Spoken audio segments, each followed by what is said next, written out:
Good morning, everyone, and welcome once again to Arnie's Fantasy World of Sports. And Lenny, thank you so much for a great start to our July 2 Thursday show and day. And thank you for the well wishes for happy birthday. That's very appreciated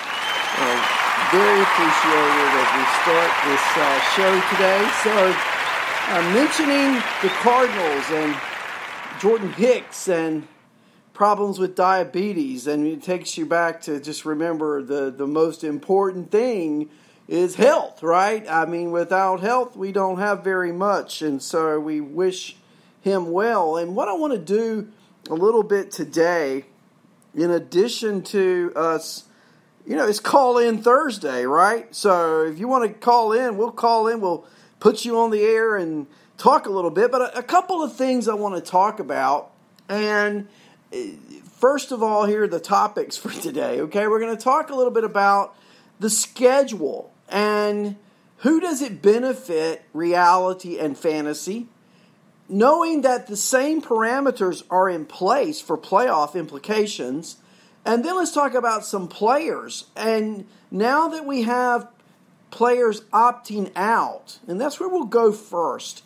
It was reported yesterday, Sean Doolittle, who is a bird of a different feather to begin with, saying that even though he's in camp, he's not sure that he's going to, what you would say, follow through and finish it out.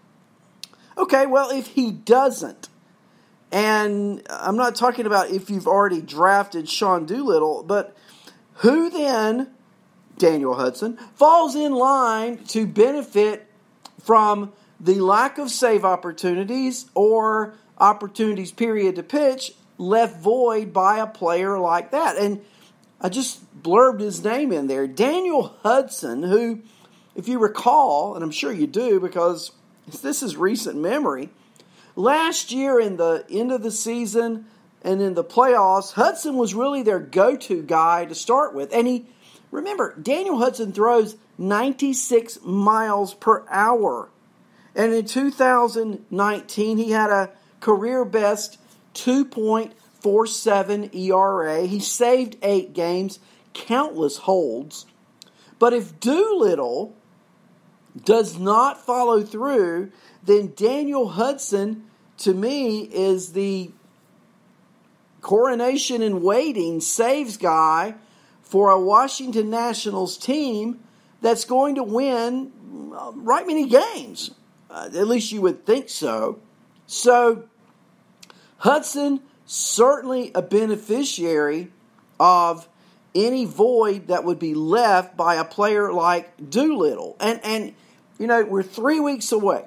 Today's the 2nd. They're saying the season will start the 23rd, 3 weeks from today. And I'm just curious as to the attrition rate of players opting out over the next 3 weeks.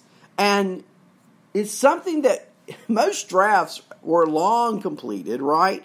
And so it's not something that we can completely prepare for in fantasy.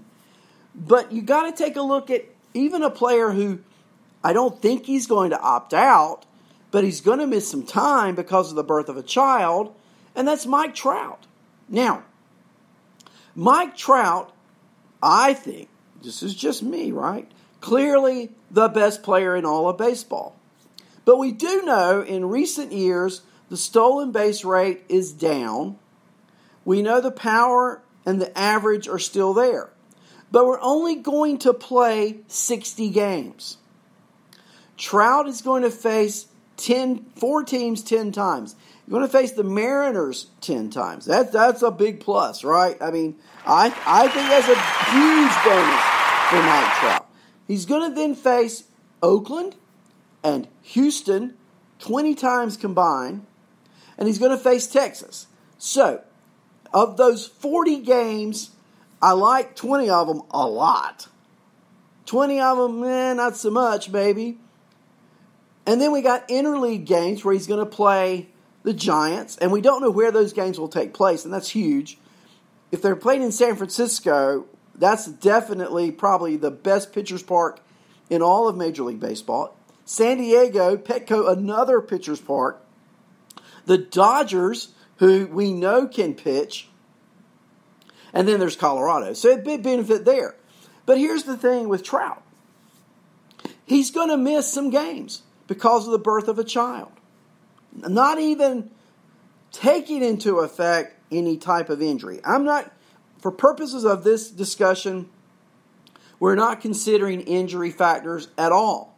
We're just considering the fact that you're going to miss 10% of the games. Okay, so if I told you in a regular season with 162 games, here's a player that I know before we even start is going to miss 16 games.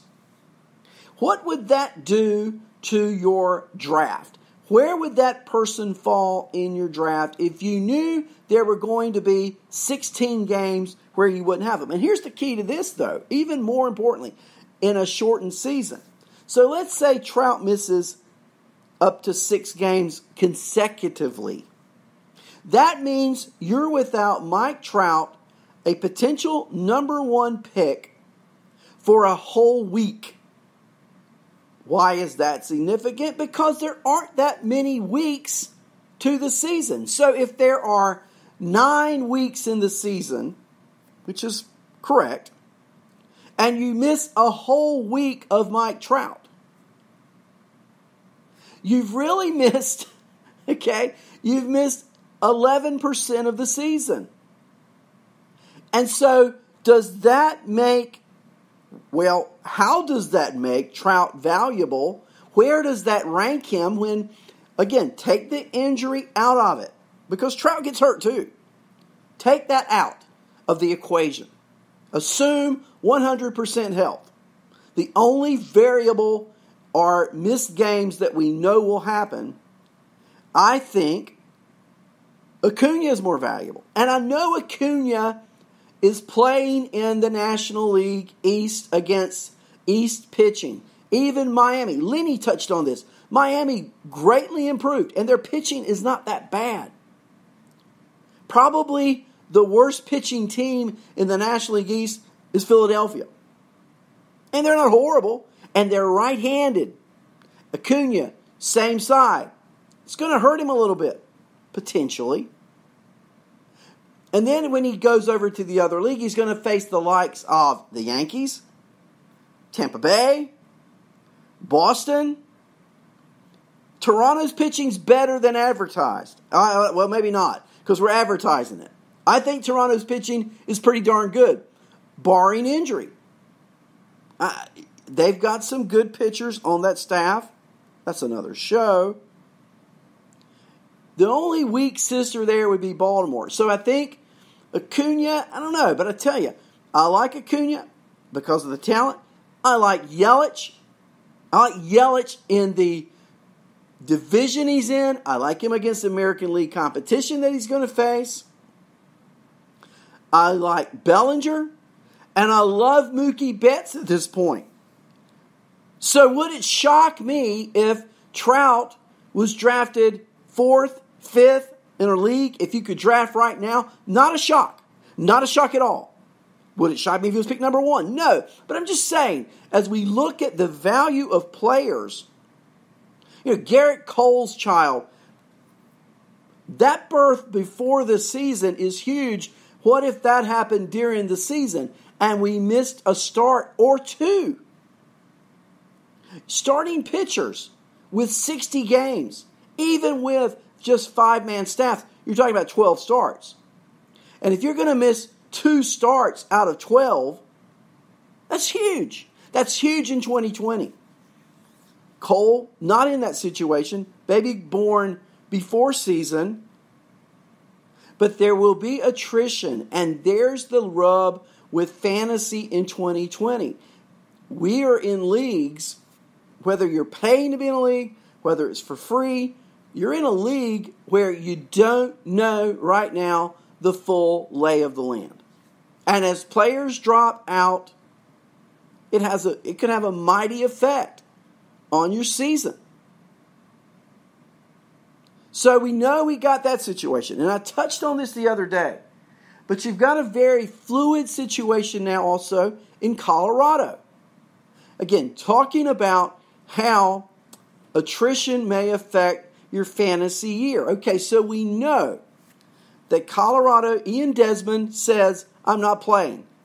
I've got family situation. I've got a health situation. Buddy Black comes out and says, I'm not holding that against him. I understand. I think it's a smart move on his part. Okay, so we're past that. He's made a wise decision, what's best for himself and for his family. But now we've got a void in Colorado. We talked about the void in Washington's bullpen. This one is a dart being thrown, and we'll see where it lands. Because we know that the Rockies, we know this. We know that they are consistently inconsistent with rookies. We know that. And we know that there is a potentially power, bat, speed in the name of Sam Hilliard in Colorado. We know that. But how confident are you on July 2 that Sam Hilliard is going to get regular at-bats in Colorado? Okay, you say, well, he's the best player. He's got the most talent. That doesn't matter so much. Look, how many players have you seen who don't get an opportunity because there's somebody already there? Look, Dexter Fowler in St. Louis. We know Dexter Fowler's best days are behind him, but the Cardinals are paying him a lot of money and they say, okay, he's going to play. I don't know what the Rockies think. They don't think like me. They've shown that in the past. But you got some players there already in place. Okay, do they allow Garrett Hampson to play some in the outfield? Tapia. I think Hilliard's better than either of those. That's not my point. What I think doesn't really matter. It's what the Colorado Rocky brass thinks. How do they put players out there? Will we have revolving doors? Will this be a fluid situation? Or will we see Sam Hilliard on a regular basis every day? I have no idea yet. But it's a situation to keep our eye on. Again, that vacancy caused by Desmond saying, I'm not playing, is significant. And could we see more? I think we'll definitely see more. And, Mike Leake saying, I'm not going to play. I don't think that creates a barnstorm for fantasy interest. First of all, I don't have Mike Leake on any team that I know of, okay? And second, if I did, I'd be thinking, why? And third, if I'm replacing Mike Leake, and Mike Leake was the better of the two players, then whoever I'm replacing him with is not going to be fantasy relevant in my mind. So I'm not concerned so much about those other moves, but the Desmond move, the potential Doolittle move, other moves that could happen. And here's a really good one to think about. Kenley Jansen. Okay, we know the Dodgers rode that horse hard the last 3 years. We know that Jansen, fastball velocity is significantly down. We know that. We know that Kenley Jansen has had some heart issues, health. Would it surprise you if Kenley Jansen made an announcement, I've come to camp, but I think the best thing for me to do in 2020 is to not play? How many of you would be surprised if that announcement came? And if it does, what does that do in Dodger Town? Tinseltown goes crazy over Blake Trinan all of a sudden. The fantasy world will be abuzz with Blake Trinan. And I wonder how many of you, of us, have Blake Trinan on our roster, because that's not a bad move to make in a deep league right now. if